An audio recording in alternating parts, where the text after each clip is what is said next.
الحمد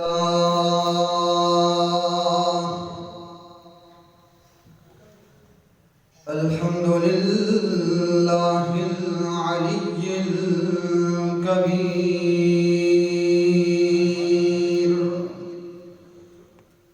الكبير المتعال.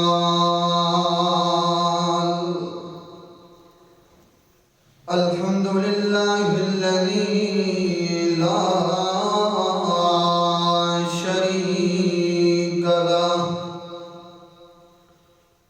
لا شريك له في الذات والصفات،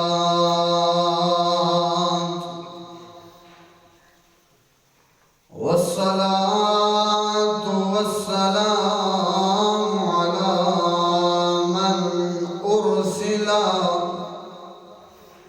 بالبراهين والبينات،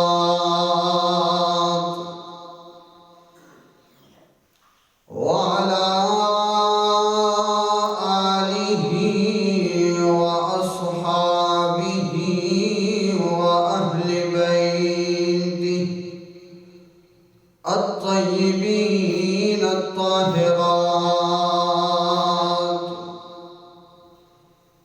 أما بعد، فأعوذ بالله من الشيطان الرجيم. بسم الله الرحمن الرحيم.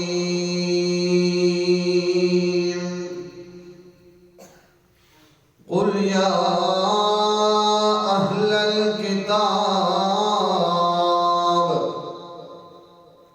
تعالوا إلى كلمة سواء بيننا وبينكم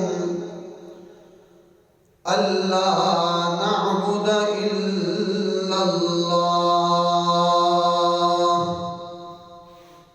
ولا نشرك به شيئا،